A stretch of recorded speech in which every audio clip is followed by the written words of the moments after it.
before we get into this week's episode, I want to make a plug for Art Market Minute. This is ArtNet News' new micro-podcast hosted by Margaret Kerrigan, who's the site's news editor Europe. It offers a weekly snapshot of essential art market news expertly compiled by the ArtNet Pro editorial team. So, artists from around the world who are struggling with colonialism can see a bit of themselves reflected in its rhetoric, and at the same time there is an international movement of Marxism and artists looking to find their way in relationship to various debates about art and politics. And Surrealism very explicitly offers itself as a language for artists to think about some of those things.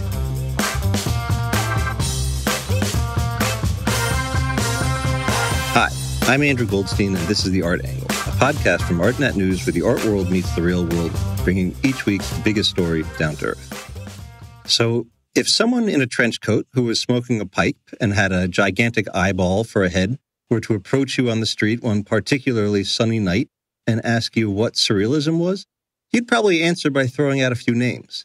Dalí, Magritte, Man Ray, Frida Kahlo. And of course, you wouldn't be wrong. But what if this strange interlocutor were to tell you that what you know about Surrealism is in fact just the very tip of the iceberg, and that this lastingly popular movement in fact stretched far beyond Paris, far beyond Europe, to every corner of the world, and to countless fascinating artists you had never heard of before? That, in a sense, is exactly what an extraordinary and frankly revelatory exhibition at the Metropolitan Museum of Art is doing right now.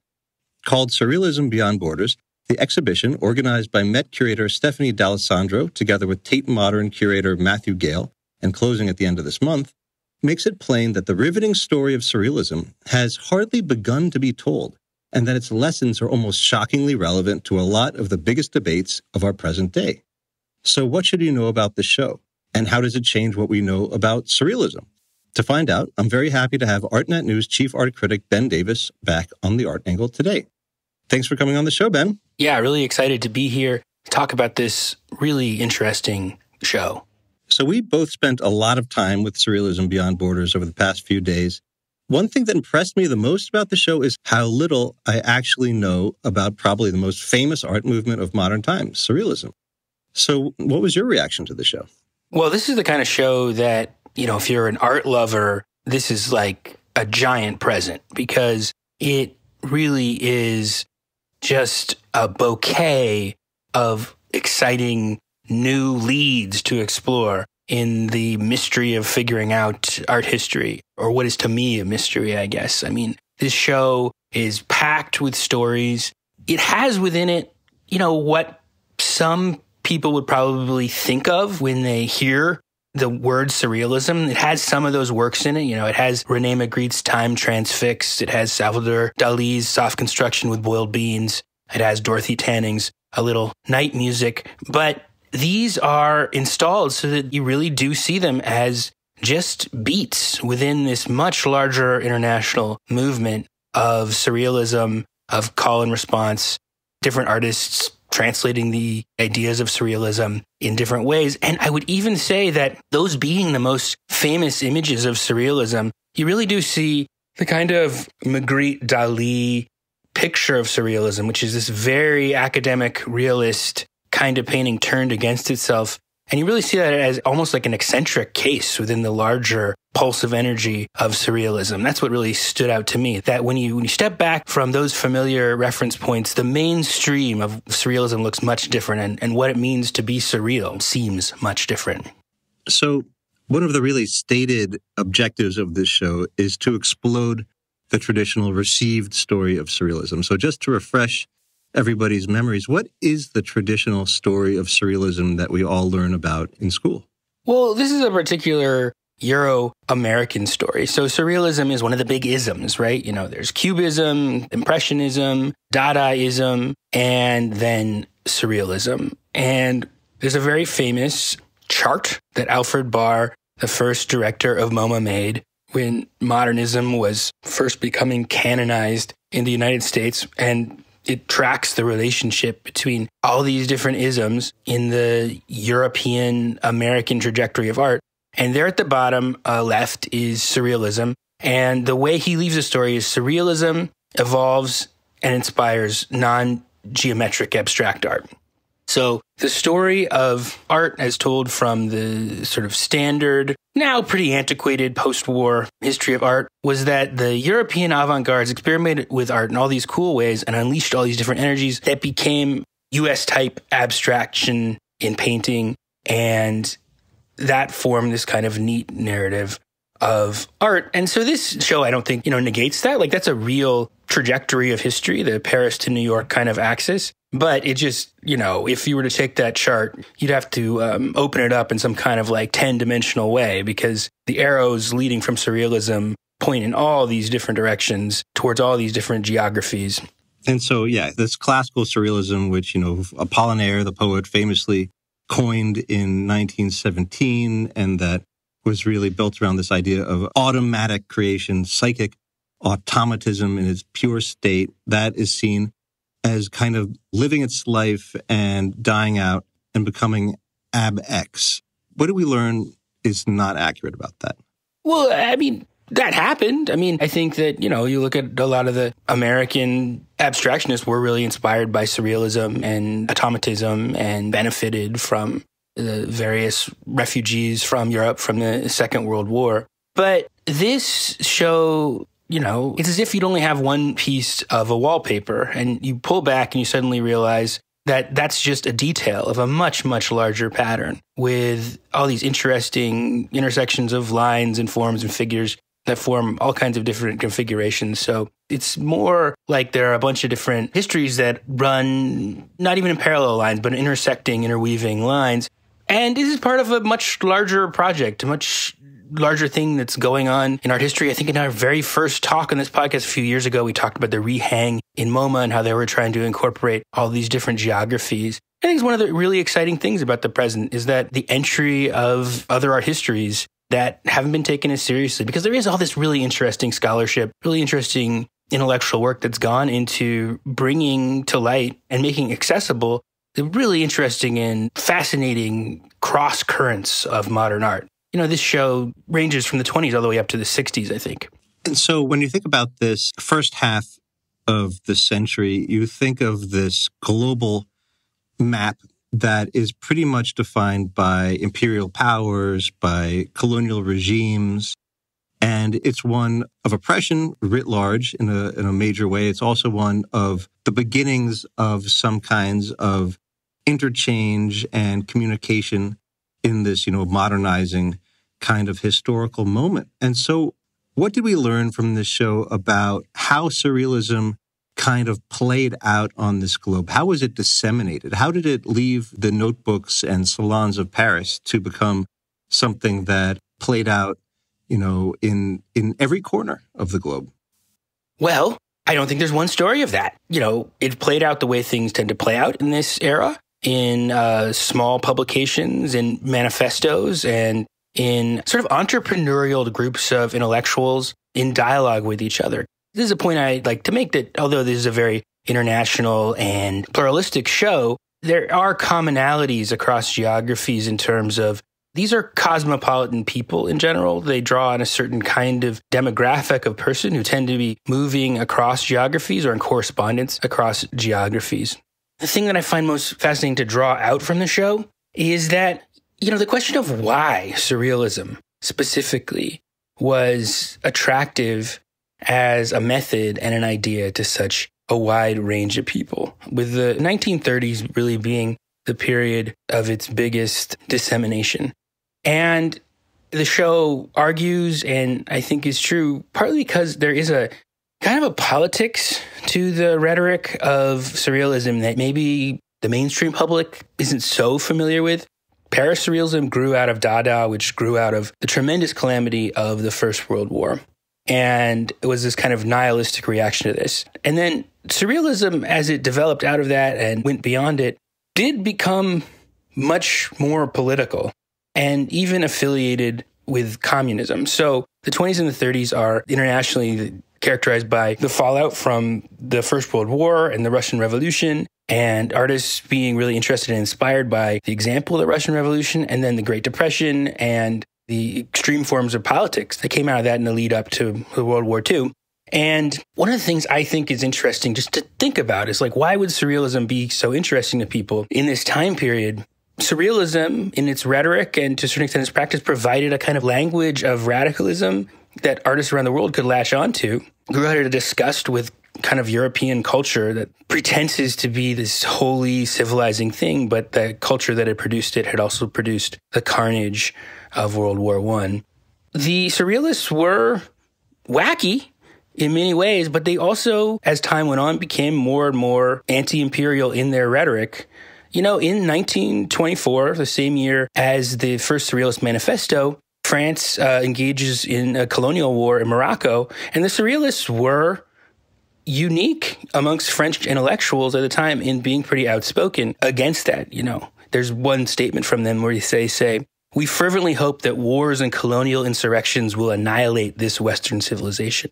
So artists from around the world who are struggling with colonialism can see a bit of themselves reflected in its rhetoric. And at the same time, there is an international movement of Marxism and artists looking to find their way in relationship to various debates about art and politics. And surrealism very explicitly offers itself as a language for artists to think about some of those things.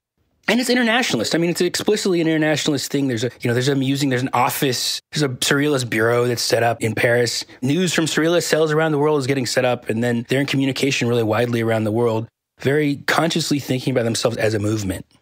I thought that was so fascinating in the incredible catalog that was produced in conjunction with the show, where they talk about how there was a brief flirtation between organized communism and surrealism. And it seemed like they were both overthrowing the current regime. But then the communists started to become aware that the surrealists were not in favor of any regime, even a communist party line. And so they wouldn't be reliable. And the surrealists kind of very defiantly said the only regime or the only objective of the surrealist movement is to find that space between dreams and reality, life and death, etc. It was just totally divorced from any kind of ideology. They were anarchists, is what the communists would say them. You know, for all their rhetoric of, revolution, they were anarchists. They were for the individual liberty over collective struggle. And it seems like this really resonated in pockets of strife or conflict around the world. And one area that I really was surprised about was Egypt and this incredibly fertile Egyptian surrealism. So what does this show teach us about that? Egypt is a good opportunity for me to nuance what I said before about surrealism and communism, because the 1930s are this huge revolutionary time. You got to remember that there is stock market crash in 1929, incredible hardship that is felt internationally in the colonial center and in the colonies. And one of the things that this means, the advent of world economic crisis, is a turn to nationalism everywhere. There's a turn to nationalism amongst the former combatants of World War I, who tried to make their economies more autarkic and begin a race for resources. That puts more pressure on their colonies, and then that produced a counter-pressure towards nationalism in the colonies. It's also the time of the evident degeneration of the Soviet Union. You know, it was very turbulent throughout the 20s. By the 1930s, clearly the international communist parties are now putting this very specific pressure on artists to produce proletarian art. And that is felt around the world. And there's a battle within Russian communism that Stalin wins. Leon Trotsky, who's a dissident, is exiled eventually to Mexico. And in 1938, André Breton, the Pope of Surrealism, who started out as a medical student and worked with shell shock victims, visits him.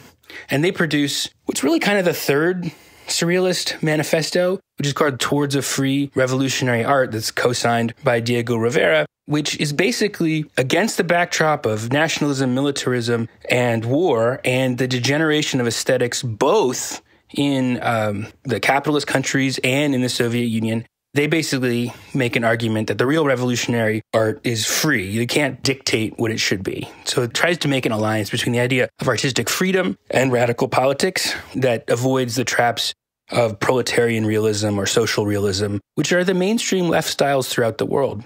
So for artists all over the world who are trying to find a way through these things, like trying to be in touch with the kind of radical energies of their times, but are also feeling the strictures of the official kinds of leftist art, Breton and Surrealism very clearly offer this other way, you know? Whether Trotsky was actually co-signing Surrealism as a political movement, I don't really think so. But he gives his imprimatur to Surrealism to a certain extent. And because of the prestige of the Russian Revolution, because of the prestige of his example, all over the world, people see the kind of ideas of Surrealism as representing this kind of way through dreams and through symbols to represent a radical reality, takes on a certain kind of resonance, including in Egypt. So what happened in Egypt?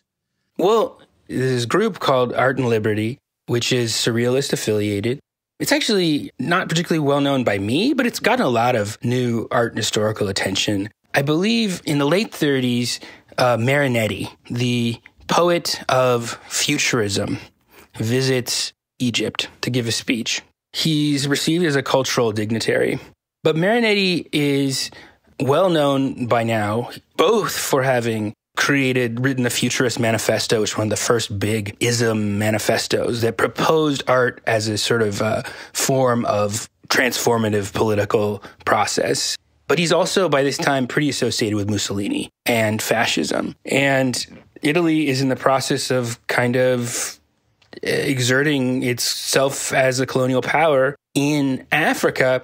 And so some of the artists who would become associated with Egyptian Surrealism or the Art and Liberty Group protest, led by Georges Hénin, who's kind of the ringleader of this group. And that sort of coalesces this new current of energy around them. So right at the beginning, there's this linking of politics and art.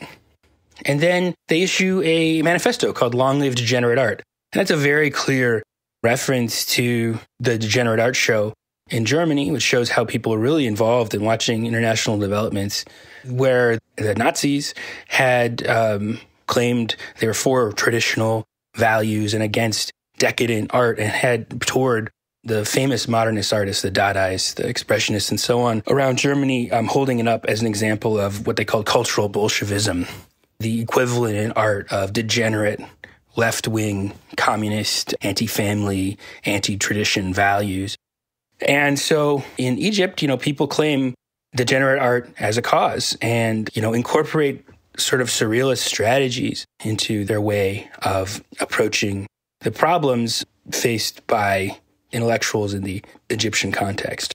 I mean, one thing that I found personally so interesting about, what I learned about Egyptian surrealism in this exhibition, which was that the artists, they weren't signing on to some kind of exciting movement and, riding its coattails. They were actually taking it as a form of technology or a tool that they could apply in their own particular circumstances and take ownership of. And there's this great quote by the Egyptian artist Yusuf al-Afifi, where he says that surrealism is, quote, nothing more than a modern technical term for what we call imagination, freedom of expression, and freedom of action. And the Orient has been the home of all of this since time began.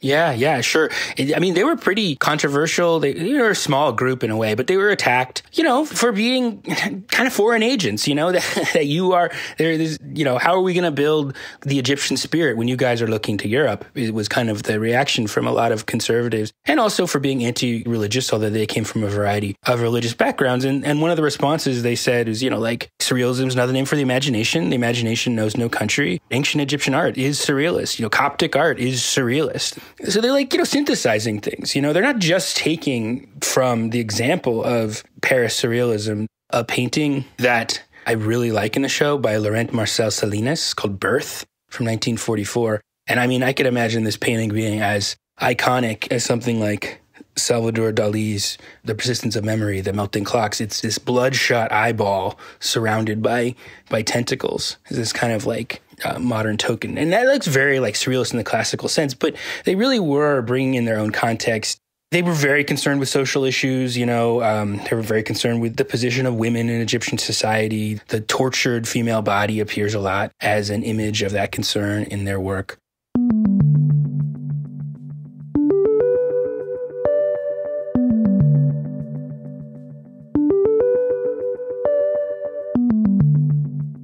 And so another place that had really interesting expressions of surrealism was the Caribbean.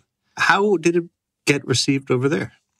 I actually think that it's arguable that the center of the surrealist influence on reality, when all is said and done, if you look back at history that we know right now, would be in the Caribbean. It's in Martinique, the French colony, that a group of student intellectuals take up, among other things, surrealism and use it as an inspiration to create what is a pretty important movement of anti-colonial ideology, which is negritude, this idea of a Black cultural identity. One of the intellectuals is most associated with is Aimé Césaire, who's a poet, and he wrote a notebook of a return to the native land, which is sort of a surrealist poem, although it's essentially a scathing description of colonial life in Martinique. And his wife, who was an intellectual in her own right, Suzanne Césaire, also was inspired by surrealism. And actually, in this particular exhibition, there's a quote from her that welcomes us into this show. Surrealism is the tightrope of our hope, she wrote. So there was a way that surrealist ideas about like smashing the inheritance of European rationality and embracing the other found this really interesting and productive interlocutor in the colonies. And it's a really fascinating story of translation and mistranslation, in my opinion, because the surrealists look to dreams. They look to the art of people with mental problems. You know, like I said, Breton started out looking at shell shock victims.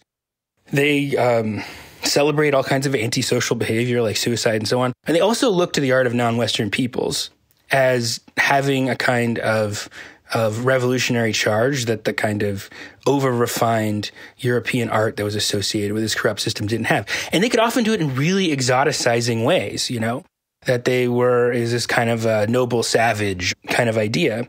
And so it's just very interesting that it's through that gateway that intellectuals in Martinique and across the Caribbean could latch onto that and find a way to see themselves and rework those ideas in ways that became this really revolutionary cultural ideology. And I think that's also finally because negritude is a cultural nationalism and surrealism was a cultural politics. You know, like I said, it was always in dialogue with radical politics. And that was a little bit of a tension as like where the revolutionary energy would be located. It would be located at the level of cultural transformation or at the level of material transformation. And one of the reasons why I think surrealism as a rhetoric, as a way of talking about culture, appealed to intellectuals like Aimé and Suzanne Césaire is because they really stress the emphasis of culture, of reclaiming a culture of Blackness is a positive value against the barbaric colonial European identity that had been like thrust upon the subjects in the colonies. Fascinating that the Caribbean is now going to be the center of surrealist art history in your estimation, and I think it's very compelling. What about Japan? That's a place that is not really thought about as being a ground spring for surrealism. How is it received in Japan? Well, totally different context, but some similarities in a way. So in Japan, the main high point of activity is like around the late 1930s. The art in this show, unless I'm mistaken, I think is more from a decade earlier, this kind of scientific surrealism that they present. But in Japan, the 1930s are this tremendous period of militarism, basically the rise of Japan's imperial ambitions mark this period. And once again, surrealism becomes a really important movement in this period as offering an alternative model of radicalism to what they called the Japanese proletarian art movement, which was a movement of, didactic, realist forms of art. And the Japanese artists associated with surrealism were put under surveillance by the government from about 1936. And some of them were interrogated and rounded up as degenerates and as subversives. I think that it's fascinating because you You hear about surrealist artists going on the run from fascist regimes and authorities in these other places around the world. But really in Asia, the crackdown was pretty extreme. I mean, in China, there are no remaining extant surrealist paintings from this period because the artists either destroyed them out of self-preservation or they were destroyed by the police. But in Japan, there's some photographic work that was done in this period that remains with us. But I thought there was one really interesting series in the show where the photographers had to collaborate with people specializing in collecting rare cactuses so that they could take erotic-esque photos of the cactuses and publish them and have that go through the censorship apparatus. And it just shows you how staunch the crackdown was and what kind of devices artists had to use in order to get around it. Possible reason why photography becomes so important, because in 1937, there's this big touring show, the exhibition of foreign surrealist works that tours Japan and is a sensation, really fires people's imaginations, organized by some very famous European surrealists and as well as like local artists who identify as surrealists. There were like 350 artworks in the show, but it mostly relied on photographic reproductions to represent the paintings and sculptures. So people in Japan were familiar with surrealism, but through photographic reproduction. And so that formed part of the way they were thinking about what it meant to be a surrealist. Huh, fascinating. So you mentioned Mexico City and Diego Rivera and Trotsky, and, I think a lot of us know that scene from the Salma Hayek movie. So that's kind of ingrained in the popular consciousness. But there's a lot more that was really taking flight in Mexico at this time. What were some of the highlights in the show that you thought were from Mexico? I think these days, figures like Leonora Carrington and Remedios Varo are pretty much part of the mainstream of how people think of historical surrealism, as is Frida Kahlo. She may be the most famous surrealist in the contemporary imagination. But I really do think a highlight of this show is the room dedicated to Mexico, this huge triptych by Remedios Varo that is sort of an autobiographical, fantastical depiction that almost looks like a religious altar. And then this very amusing piece she did that is called Homo Rodans, which is this skeleton of what looks like some kind of seahorse-like sea creature that she made out of chicken bones and turkey bones, put under a bell jar, and then presents alongside a pamphlet where she kind of provides a fantastical pseudoscientific account of this beast. And that just looks so fresh and of the present.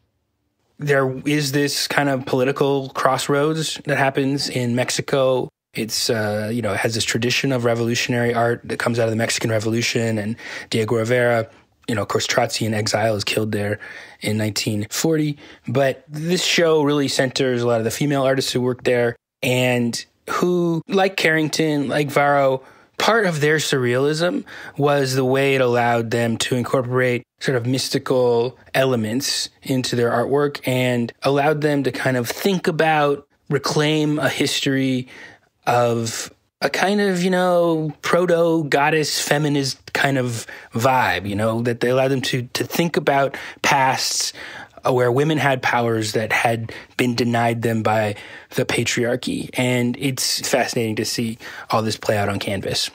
So we've talked about some far-flung locales based on, our own geographic standing in New York City, but one place a little bit closer to home that has a big part of the show is surprisingly Chicago. What was the story of surrealism in Chicago? I don't know how overdetermined this is by the entire focus on, surrealism as a revolutionary ideology. Because, there are other stories of surrealism you can tell. I mean, surrealism became pretty quickly incorporated into advertising, and there are whole books written about this. But there is a Chicago surrealist group that appears in the show. Sort of at the end, we take this leap forward into the 1960s, and specifically the 1968 Democratic Convention in Chicago, which is really infamous because of the police riot against people protesting the Democratic Convention, anti-war activists, civil rights activists. And there was a Chicago surrealist group who were very involved with this. Their politics sort of elude me. They seem kind of anarchistic in their approach to things. They go from protesting the Democratic Convention to protesting a show of surrealist art at the Art Institute of Chicago a few months later, which seems to me, widely varying concerns in terms of what you focus your political energy on. But one of the big curatorial discoveries of this show is that apparently, according to curators, they turned up the fact that the famous phrase, "make love, not war," grew out of the Chicago Surrealist group and their agitation, which I think is just a delightful footnote and interesting fact about how, artistic energy is assimilated into the lingo. I think it's a pretty great legacy, but I also think, one nice little bookend is you mentioned in the beginning of the show how the traditional definition of surrealism and its kind of timeline was really put forth by Alfred Barr at MoMA. And the reason that they were this surrealist group in Chicago was protesting the art exhibition at the Art Institute was because it was organized by MoMA director William Rubin to advance that same idea that surrealism was dead. So they went and attacked the show by reading erotic poetry aloud, throwing birdseed and women's underwear at people until they were dragged out by the guards. It shows how live this topic was. I mean, yeah, absolutely. They were defending surrealism as a living practice. I mean, it sort of takes me back to the earliest days of surrealism when it was evolving out of Dadaism and, these debates on what it really meant to be political and where it landed. And, the communist newspapers accused them of being mystics and believing in revolution of the mind and ignoring the potential of real evolution and them shooting back. You just want to change, the way the system looks, but we want to change it at its deepest level and so on. Speaking of unexpected takeaways, the Chicago Surrealist Group is actually still in operation, which I thought was one of the incredible little side notes in the catalog. But we just went through this kind of wide-ranging tour of global surrealism. My goodness, yes, and there's so much more. I mean, go see the show if it's still up while you hear this, because there's so many more things. What would you say is the most interesting argument in this exhibition in your mind? I think it's that some of the most interesting art of the present is in the past. I think that, people complain that we're in a bad place in art history right now. And maybe we are, maybe we aren't. But it's such an exciting time to get to be able to see all this stuff and to try and be in dialogue with it and figure out. I don't think I've gotten to the 10th part of it. That's where it started. It reminds me of something from my old archaeology days where if you were working on a dig and you got funding, you would go out there and dig up artifacts and then put them in storage. And if you didn't have funding, you would go into storage and look at all the stuff that you dug up when you had the money to do it. So maybe that's the kind of moment we're in now. I'm really interested, and I don't know, based on this show, what the kind of conditions for this international network were. Because as much as it is inspiring in the present, it strikes me that this is just a very specific time period, Chicago surrealism accepted. But even then, that's interesting that it takes place at the tail end of the 60s in that, this is a time before the kind of post-war education boom when there were just much smaller networks of cultural production. And before art had been so thoroughly turned into an academic subject. So the artistic culture, the bourgeois culture, which is not even a phrase that has much meaning in the present context, that they would have learned as students or as respectable members of society is their national culture, or at its outer limits, a European culture as this civilized thing. And that's what surrealism was rejecting, is the idea of this kind of fussy cultural pretension. And it was cosmopolitan and it was international. And this was a particular time, particularly in the 1930s, with the Great Depression and the various kinds of political upheavals, that being cosmopolitan, being international had a particular kind of juice. I think placing it in that time period is what I really take out of this show, thinking about the very specific roots and networks that it was part of. And as much as it brings in all these different parallel histories, it seems to me that there is kind of a common cosmopolitan intellectual culture that they were in argument over. They were in argument over one thing that, is not necessarily so true of the present. A lot of food for thought. Well, thank you very much for coming on the Art Angle, Ben, as always. My pleasure. I am going to go back to the catalog and think about it for about 70 more hours. Okay, well, enjoy that. So that's it for this week's episode of The Art Angle. If you like what you heard, you can subscribe to the show on Apple Podcasts, Spotify, or wherever else you get your podcasts. Also, take a moment to rate and review us. It will help other listeners discover what we're doing. The Art Angle is produced by Sonia Manalili, Tim Schneider, and Caroline Goldstein. Thanks for listening, and see you next week.